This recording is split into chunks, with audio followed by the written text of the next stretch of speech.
أعوذ بالله من الشيطان الرجيم. بسم الله الرحمن الرحيم. فاسألوا أهل الذكر إن كنتم لا تعلمون. السلام علیکم ورحمۃ اللہ وبرکاتہ۔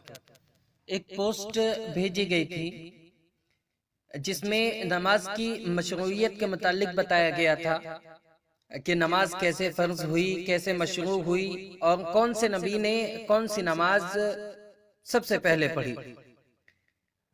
وہ پوسٹ کچھ اس طرح سے تھی کہ فجر کی نماز آدم علیہ السلام نے صبح ہونے کے شکر میں پہلی بار ادا کی، کیونکہ آپ نے جنت میں کبھی رات نہیں دیکھی تھی۔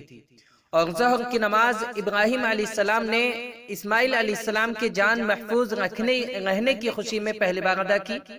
اور عصر کی نماز عزیر علیہ السلام نے 100 سال بعد دوبارہ زندہ کیے جانے کے بعد پہلی بار ادا کی۔ مغرب کی نماز داؤد علیہ السلام نے اپنی توبہ کے قبول ہونے کے بعد پہلی بار ادا کی۔ آپ نے نیت 4 کی تھی، لیکن توبہ قبول ہونے پر 3 رکعت پہ سلام پھیر دیا۔ اور عشاء کی نماز پہلی بار اللہ کے رسول صلی اللہ علیہ وسلم نے ادا کی، اور یہی وجہ ہے کہ عشاء کی نماز اللہ کے رسول صلی اللہ علیہ وسلم کو سب سے زیادہ محبوب تھی۔ یہ پوسٹ تھی اور اس کے متعلق سوال کیا گیا تھا کہ یہ پوسٹ درست ہے یا نہیں۔ تو اس تعلق سے عرض یہ ہے کہ اس طرح کی بات امام طحاوی رحمۃ اللہ علیہ نے اپنی کتاب شرح معانی الآثار میں درج کی ہے، ذکر کی ہے۔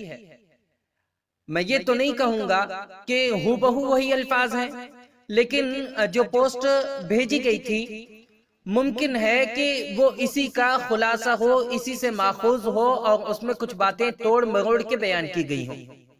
آئیے دیکھتے ہیں امام طحاوی رحمۃ اللہ علیہ کیا کہتے ہیں۔ امام طحاوی رحمۃ اللہ علیہ نے ایک حدیث بیان کی ہے اور اس کی سند بھی بیان کی ہے۔ اس کا خلاصہ کیا ہے؟ اس کا خلاصہ یہ ہے کہ جب صبح کے وقت آدم علیہ السلام کی توبہ قبول ہوئی تو آپ نے شکرانے کے طور پر 2 رکعت نماز پڑھی، لہٰذا وہ نماز فجر ہو گئی۔ اور اسحاق علیہ السلام کا فدیہ ظہر کے وقت ادا کیا گیا تو ابراہیم علیہ السلام نے 4 رکعت پڑھی، لہٰذا وہ ظہر کی نماز بن گئی۔ اور جب عزیر علیہ السلام کو کہا گیا کہ تم کتنے دیر تک ٹھہرے رہے تو انہوں نے کہا 1 دن یا دن کا بعض حصہ۔ اس کے بعد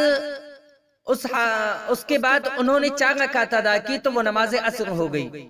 اور مغرب کے متعلق یہ بات کہی گئی ہے کہ عزیر اور داؤد علیہ السلام کی مغرب کے وقت مغفرت ہوئی تو انہوں نے شکرانے کے طور پر 4 رکعت نماز شروع کی، لیکن کمزوری کے باعث تھک کر تیسری رکعت میں بیٹھ گئے، لہٰذا وہ مغرب کی نماز ہو گئی۔ اور نماز عشاء اللہ کے رسول صلی اللہ علیہ وسلم نے سب سے پہلے ادا کی۔ یہ روایت ہے، اور امام طحاوی رحمۃ اللہ علیہ نے اپنی کتاب شرح معانی الآثار میں اس کو درج کیا ہے۔ حدیث نمبر ہے 1046۔ اور اس روایت کو بیان کیا انہوں نے، کہتے ہیں کہ مجھ سے قاسم بن جعفر نے بیان کیا، اور وہ کہتے ہیں کہ میں نے بحر بن حکم کو یہ کہتے ہوئے سنا کہ میں نے ابو عبد الرحمن عبداللہ بن محمد بن عائشہ کو یہ بیان کرتے ہوئے سنا، اور اس کے بعد لمبی حدیث، وہی جس کا خلاصہ میں نے آپ کے سامنے پیش کیا ہے۔ اب اس میں 2 راوی ہیں، ایک تو قاسم بن جعفر ہیں جن کے بارے میں مجھے کوئی کلمہ توثیق یا کلمہ تجریح نہیں مل سکا کہ کسی امام نے ان کو ثقہ یا ضعیف وغیرہ قرار دیا ہو، تو مجھے کسی امام کا قول نہیں مل سکا ہے۔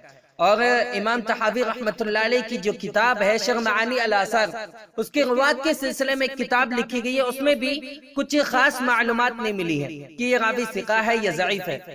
اور اس کے علاوہ قاسم بن جعفر نے جس راوی سے یہ روایت بیان کی ہے، یعنی بحر بن حکم الکیسانی، یا کہہ سکتے ہیں کسائی، تو انہوں نے جس راوی سے یہ بیان کیا ہے، جس راوی سے انہوں نے یہ بات اخذ کی ہے، وہ راوی جو ہے مجہول ہے، کہہ سکتے ہیں کہ اس کے بارے میں بھی کوئی معلومات نہیں مل سکی ہیں۔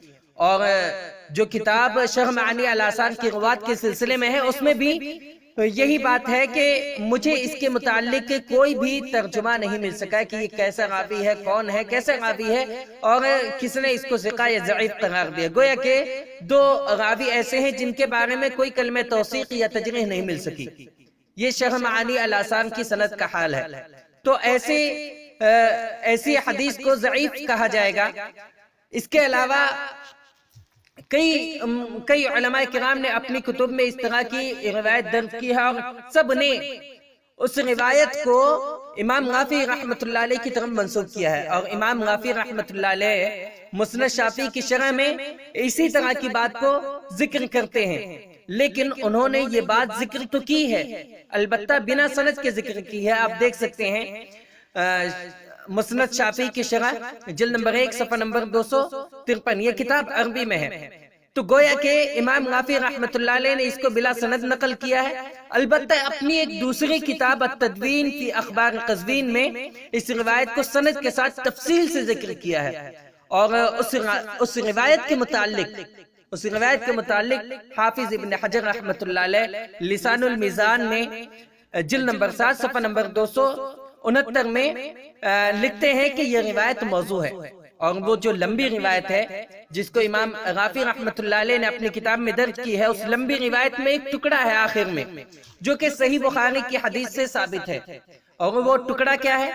وہ ٹکڑا یہ ہے کہ اللہ کے رسول صلی اللہ علیہ وسلم نے فرمایا کہ اگر کسی شخص کے دروازے پر نہر جاری ہو اور وہ روزانہ اس میں 5 دفعہ نہائے تو تمہارا کیا خیال ہے کہ اس کے بدن پر کچھ بھی میل کچل باقی رہ سکتا ہے؟ صحابہ کرام نے عرض کیا کہ نہیں اے اللہ کے رسول صلی اللہ علیہ وسلم۔